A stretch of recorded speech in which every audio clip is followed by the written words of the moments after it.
বিসমিল্লাহির রহমানির রহিম। সাংবাদিক ভাই ও বোনেরা, আসসালামু আলাইকুম। আপনারা তো সালামের কেউ জবাব দিলেনই না। আমার আজকে আসার উদ্দেশ্য ছিল যে আমি বহুদিন যাবতই বিদেশে যাইনি, সিস্টেমটা জানার জন্য। আমি মনে হয় 2011 সালের পর আর এই ক্রস করা হয় নাই। এই জন্য কীভাবে ইমিগ্রেশনটা হয়, কিভাবে হয়, যেহেতু অনেক উন্নতি হয়েছে আগের থেকে, এগুলি একটু দেখার জন্য আসা হয়েছে। তা আমি দেখে গেলাম এটা আগের থেকে অনেক উন্নতি হয়েছে এবং এই যে উন্নতির ধারাটা যেন অব্যাহত থাকে, এটি আসার উদ্দেশ্য ছিল। মাননীয় স্বরাষ্ট্র উপদেষ্টা, আপনি তো আসলেন। সম্প্রতি সাবেক রাষ্ট্রপতি আব্দুল হামিদ, তিনি একজন মামলার আসামি, তিনি বিদেশ ছেড়েছেন এবং যার বিদেশ ছাড়ার কারণে ছাত্র জনতা ক্ষোভে ফেসে উঠেছে। তারা কিন্তু রাস্তা অবরোধ করে বসে আছে, তারা আওয়ামী লীগ নিষিদ্ধের দাবিতে। এই যে একটা পরিস্থিতি, অনাকাঙ্ক্ষিত পরিস্থিতি, এই পরিস্থিতির জন্য দায়ী কারা? এই পরিস্থিতির জন্য যারা দায়ী, এই জন্য কিন্তু আমি কয়েকজনকে আপনারা জানেন যে করা হয়েছে, সাসপেন্ড করা হয়েছে, কাউরে অ্যাটাচ করা হয়েছে এবং একটা ইনকোয়ারি কমিটি করা হয়েছে। ইনকোয়ারি কমিটিতে মনে হয় 3 দিন কার্য দিবসের ভিতরে তাদের রিপোর্টটা সাবমিট করতে বলা হয়েছে এবং ওই রিপোর্ট সাবমিট করার পরেই যারা এটার জন্য দোষী তাদের এগেস্টে আইনানুগ ব্যবস্থা নেওয়া হবে। উপদেষ্টা একটা জিনিস জানার বিষয়, সেটা হচ্ছে উপদেষ্টা সাবেক রাষ্ট্রপতিকে নিষেধাজ্ঞার ব্যাপারে একটা নিষেধাজ্ঞা ছিল এসবির পক্ষ থেকে আপনাদের কাছে পাঠিয়েছিল, সে বিষয়ে আপনারা কতটুকু জানেন?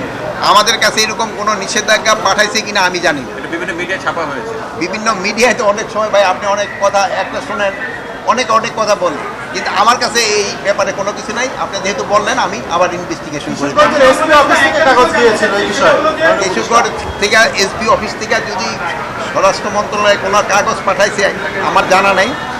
এই জন্য কিন্তু একটা ইনকোয়ারি কমিটি করা হয়েছে, যেহেতু ইনকোয়ারি কমিটিটা এটা পুঙ্খানুপুঙ্খানু দেখে এটার বিরুদ্ধে একটা আইনানুগ ব্যবস্থা নেওয়ার জন্য বলবে এবং এটার জন্য যারা দোষী তারা কেউ আইনের আওতায় তাদের শাস্তি পেতেই হবে।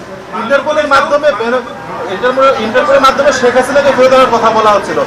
এখন যে পরিস্থিতি আছে, একটা যুদ্ধাবস্থা ভারত পাকিস্তান, এই সময় কি আনার প্রক্রিয়াটা আপনারা জোরদার করবেন কিনা? এটার জন্য তো প্রক্রিয়া সবসময় জারি আছে, আপনারা জানেন। আচ্ছা ঠিক আছে, যেহেতু উনি তো সাইডে, এই জন্য ইন্টারপোলের মাধ্যমে আমরা তো চেষ্টা করতেছি। অনেক তো জানেন যে এটা তো ইন্টারপোল তো আর আমার কথার সাথে সাথে তো কাজ করবে না। আমি হয়তো মহিদুল্লাহ যদি সাথে সাথে বলি কাজ হবে, কিন্তু ওইটা তো আর আমার আন্ডারে না। ওইটা তারা সময় হয়তো তাদের আইন কানুন মতো তারা ব্যবস্থা নেয়। আপনারা ব্যবস্থা নিয়েছেন সাধারণ মানুষের যেন দুর্ভোগ না হয়, এই জন্য কিন্তু আপনারাও ব্যবস্থা করতে, সবাইকে কিন্তু আপনারাও সচেতন করতে পারেন। সবারই দাবি দাওয়াটা যদি রাস্তা ছেড়ে এমন জায়গায় করে যেখানে জনগণের ভোগান্তি না হয়, ওই জায়গায় করতে পারলে সবচেয়ে ভালো। এই ব্যাপারে সবচেয়ে বেশি আপনারা আমাদের সাহায্য করতে পারেন।